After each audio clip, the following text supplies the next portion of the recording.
رسميا حسام حسن مدرب لمنتخب مصر. جميل، شيء جميل، شيء عظيم، شيء حلو ان يكون مدرب منتخب مصر مدرب وطني. كل ده حلو وكل ده جميل، بس هي الفكره في حسام حسن او المشكله نفسها في مدرب وطني ولا مشكله اتحاد كوره؟ مشكله اتحاد كوره بقاله كام يوم طالع علاء نبيل مدرب لمنتخب مصر، تصحى تاني يوم يقول لك لا ده احنا بنفكر في محمد يوسف ان هو يمسك او هو الاقدر بقياده منتخب مصر، فتطلع تاني يوم الجمهور يزوم على اتحاد الكوره فيقول لك لا انتوا عايزين حسام حسن. خلاص يا عم هات لهم حسام حسن وخلاص يبقى كبش الفدا. هل حسام حسن هيقدم جديد لمنتخب مصر؟ من هنا بقول لك لا، ان المنظومه نفسها اصلا فيها مشاكل. اتحاد الكوره بيدار بطريقه عشوائيه، بيدار بمحسوبيه، بمجاملات، بحب، بالمزاج، بالكيف، بالمصالح، بالعمولات.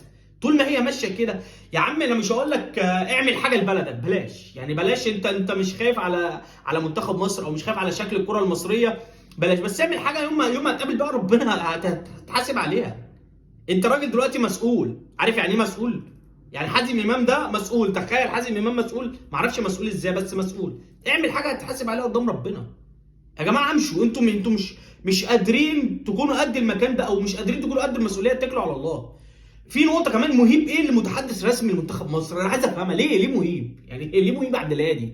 وانتوا لازم كده، سبحان الله ان الله لا يصلح عمل المفسدين. يعني انتوا مهما تعملوا هتلاقي كده في حاجه في النص. انت جبت حسام حسن فحطوا مهيب متحدث رسمي. مهيب؟ طب ليه مهيب يا جماعه؟ ايه الاختيارات دي؟ مين اللي بيختار الحاجات؟ يعني مين اللي ليه الدور او الدور الاكبر ان هو يختار الناس دي او ان هو يعين الناس دي؟ مين؟ حد يطلع يفهمني. هل ده اتحاد كوره؟ هل دي منظومه هتنجح؟ هل ده دوري هيكمل؟ يا جماعه الفكره مش في منتخب مصر بس، والله العظيم هي الفكره في الكره المصريه او منظومه الكره المصريه بتدار بهذا الاسلوب وبهذه المحسوبيه والمجاملات والمصالح. بس غير كده مفيش. حسام حسن مدرب كويس لمنتخب، طبعا مدرب كويس لمنتخب مصر، بس هي المشكله مش حسام حسن، لان حسام حسن زيه زي اي مدرب جه وهيجي ولسه هيجي تاني طول ما الناس دي موجوده، هيبقى كبش فدا زيه زي غيره لشويه المرتزقه اللي ماسكين اتحاد الكوره. انما غير كده ما تفكرش تشجع الناس دي او تدعم قرار ياخدوه. حسام حسن مدرب 10 على 10، جميل، مدرب عنده شخصيه، طبعا عنده شخصيه، هيقدر ماشي، الحماس حلو والروح حلوه، بس مش كل حاجه.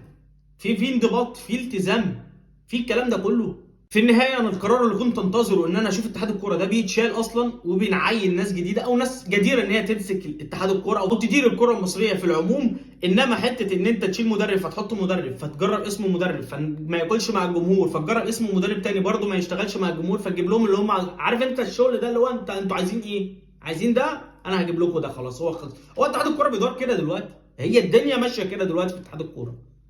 انما ماشيه بتخطيط وبدراسه وناس فاهمه هي بتعمل ايه. مفيش الكلام ده، انسى الكلام ده خلاص مع اتحاد الكوره.